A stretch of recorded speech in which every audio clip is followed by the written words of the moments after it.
Hello दोस्तों, स्वागत है आपका हमारे यूट्यूब चैनल पर। और आज मैं कहानी लेकर आई हूँ दुश्मन का स्वार्थ। तो दोस्तों, वीडियो को अंत तक ज़रूर देखें और कहानी कैसी लगी यह हमें कमेंट बॉक्स में ज़रूर बताएं। हमारे चैनल को सब्सक्राइब करें, वीडियो को लाइक करें और ज़्यादा से ज़्यादा शेयर करें। तो चलते हैं अपनी कहानी की ओर। दुश्मन का स्वार्थ। एक पर्वत के समीप बिल में मंदबिस नामक एक बूढ़ा सांप रहता था। अपनी जवानी में वह बड़ा रौबीला सांप था। जब वह लहराकर चलता तो बिजली सी कौंध जाती थी। पर बुढ़ापा तो बड़ों बड़ों को तेज हर लेता है। बुढ़ापे की मार से मंदबिस का शरीर कमज़ोर पड़ गया था। उसके विष दंत हिलने लगे थे और फुफकारते हुए दम फूल जाता था। जो चूहे उसके साए से भी दूर भागते थे वे अब उसके शरीर को फांद कर उसे चिढ़ाते हुए निकल जाते। पेट भरने के लिए चूहों के भी लाले पड़ गए थे।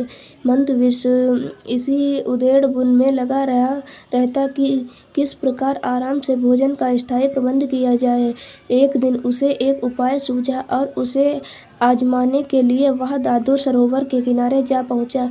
दादुर सरोवर में मेंढकों की भरमार थी। वहाँ उन्हीं का राज था। मंदबिस वहाँ इधर उधर घूमने लगा। तभी उसे एक पत्थर पर मेंढक का राजा बैठा नजर आया। मंदबिस ने उसे नमस्कार किया। महाराज जी की जय हो। मेंढक राज चौंका। तुम तो हमारे वैरी हो, मेरी जय का नारा क्यों लगा रहे हो? मंदबिस विनम्र स्वर में बोला, राजन, वेद पुरानी बातें हैं। अब तो मैं आप मेंढकों की सेवा करके पापों को धोना चाहता हूँ, श्राप से मुक्ति चाहता हूँ। ऐसा ही मेरे नाग गुरु का आदेश है। मेंढक राज ने पूछा, उन्होंने ऐसा विचित्र आदेश क्यों दिया? मंदबिस ने मंदगंधत कहानी सुनाई। राजन, एक दिन मैं एक उद्यान में घूम रहा था। वहाँ कुछ मानव बच्चे खेल रहे थे। गलती से एक बच्चे का पैर मुझ पर पड़ गया और बचाव स्वभावश मैंने उसे काटा और वह बच्चा मर गया। मुझे सपने में भगवान श्री कृष्ण नजर आए और श्राप दिया कि मैं वर्ष सप्ताह होते ही पत्थर का हो जाऊंगा। मेरे गुरुदेव ने कहा कि बालक की मृत्यु का कारण बन मैंने कृष्ण जी को रुष्ट कर दिया है, क्योंकि बालक कृष्ण का ही रूप होते हैं। बहुत गिड़गिड़ाने पर गुरु जी ने श्राप मुक्त करने का उपाय बताया। उपाय यह है कि मैं वर्ष के अंत तक मेंढकों को पीठ पर बैठाकर सैर कराऊं। मंदबिस की बात सुनकर मेंढक राज चकित रह गया। सांप की पीठ पर सवारी करने का आज तक किसी मेंढक का श्रेय प्राप्त नहीं हुआ। उसने सोचा कि यह तो एक अनोखा काम होगा। मेंढक राज सरोवर में कूद गया और सारे मेंढकों को इकट्ठा कर मंदबिस की बात सुनाई। सभी मेंढक भौचक्क रह गए। एक बूढ़ा मेंढक बोला, मेंढक एक सर्प की सवारी करें, यह एक अद्भुत बात होगी। हम लोग संसार में सबसे श्रेष्ठ मेंढक माने जाएंगे। एक सांप की पीठ पर बैठकर सैर करने के लालच ने सभी मेंढकों की अकल का पर्दा डाल दिया था। सभी ने हाँ में हाँ मिलाई। मेंढक राज ने बाहर आकर मंदबिस से कहा, सर्प, हम तुम्हारी सहायता करने के लिए तैयार हैं। बस फिर क्या था। 8-10 मेंढक मंदबिस की पीठ पर सवार हो गए और निकली सवारी। सबसे आगे राजा बैठा था। मंदबिस ने इधर उधर सैर कराकर उन्हें सरोवर तट पर उतार दिया। मेंढक मंदबिस से कहने पर उसके सिर पर से होते हुए आगे उतरे। मंदबिस सबसे पीछे वाले मेंढक को गप खा गया। अब तो रोज यही क्रम चलने लगा। रोज मंदबिस की पीठ पर मेंढकों की सवारी निकलती और सबसे पीछे उतरने वाले मेंढक को वह खा जाता। एक दिन एक दूसरे सर्प ने मंदबिस को मेंढकों को ढोते देख लिया। बाद में उसने मंदबिस को बहुत धिक्कारा।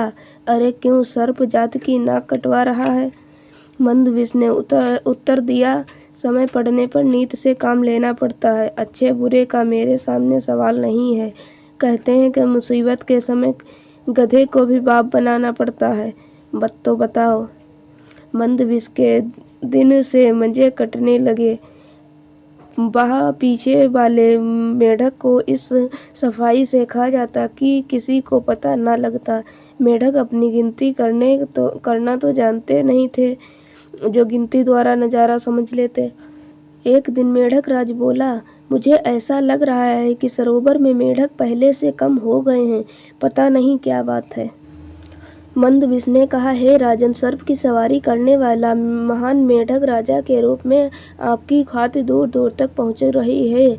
यहाँ के बहुत से मेढक आपका यश फैलाने के दूसरे सरोवर, तलों व झीलों में जा रहे हैं। मेढक राज की गर्व से छाती फूल गई।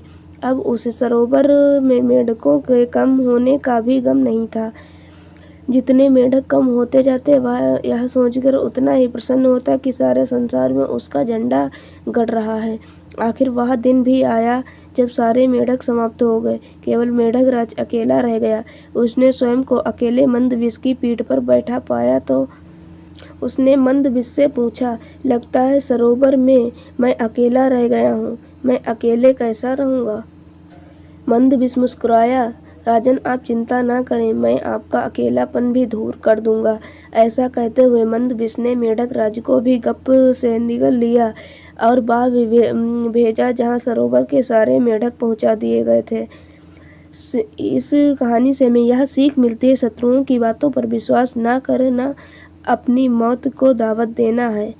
तो दोस्तों, वीडियो कैसा लगा कमेंट में अपनी राय ज़रूर बताएं और वीडियो को लाइक से चैनल को सब्सक्राइब ज़रूर करें। धन्यवाद। नई कहानी में मिलेंगे।